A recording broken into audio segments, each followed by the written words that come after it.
Paloma Isidio and her fellow musicians usually perform at upmarket luxury venues. But nowadays, they're roaming the streets of Heliopolis, the largest favela in Sao Paulo. Brazil has more than 3.9 million COVID-19 cases and 121,000 deaths. Isidio and her band members are hoping to spread some cheer in areas that have been hit hardest. Unfortunately, this disease is killing more of those who live on the margins of society. I won't be able to change these people's lives, but I feel good knowing that at least by listening to me or my colleagues and seeing the Institute's work, they can take a moment to relax and enjoy, and maybe even find some hope. Beyond these moments of solace, many Brazilians are facing tough times. Lockdowns imposed to limit the spread of the outbreak are taking a toll on livelihoods. The economy contracted by a record 9.7% in the second quarter. Industrial output fell by 12.3%, while the services sector contracted by 9.7%. That's driven the unemployment rate up to 13.3%, its highest in at least 3 years. And many of the low-skilled workers who live in favelas have lost their jobs. Experts say the economy could have fared far worse were it not for stimulus measures. President Jair Bolsonaro's government has provided cash handouts of $7.3 billion to more than 66 million people. But critics say despite contracting the virus, Bolsonaro has been downplaying the risks of COVID-19 and sabotaging efforts by local authorities to contain its spread. We have a leader in this country who is a denialist. He says this is not a pandemic and that we don't need to use face mask, hand sanitizer or social distancing. All of this makes it very difficult for São Paulo and other states to fight against COVID-19. International investors are also skeptical of Bolsonaro's plans to revive the economy through state spending. The government is running low on funds and it's already had to halve cash handouts. The previous amount we paid is a lot for those in Brazil. The new value is not enough for all needs, but it helps. Unless the country can contain the outbreak and reopen the economy, millions of Brazil's poorest could be left to face the music on their own. Mobin Nasir, TRT World.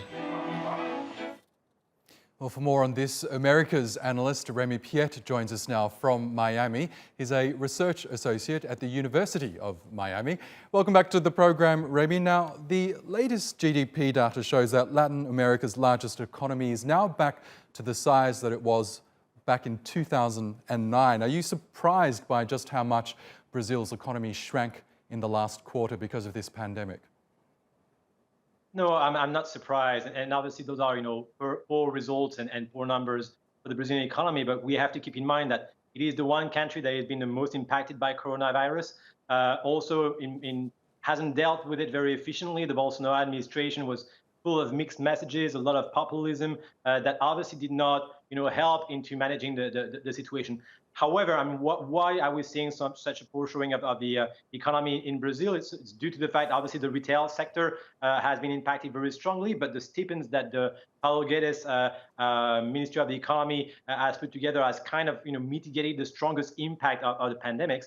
And at the same time, the service industry has been hindered by the series of lack of productivity in Brazil, measures of working from home, which are fairly efficient in Europe, in North America, are harder to put in place in an economy which is very much labor intensive. And that's why Brazil had the capacity of Brazil to adapt as an economy to a new paradigm is much more limited than other more advanced economy. However, if you just maybe leave me like 2 seconds, I wouldn't be too negative into the mid to long run for Brazil. We've seen a series of reforms from Paulo Guedes, the Minister of the Economy, in terms of reforming the pension plans. We've talked about it several times here on your program. That actually will really help the Brazil to rebound.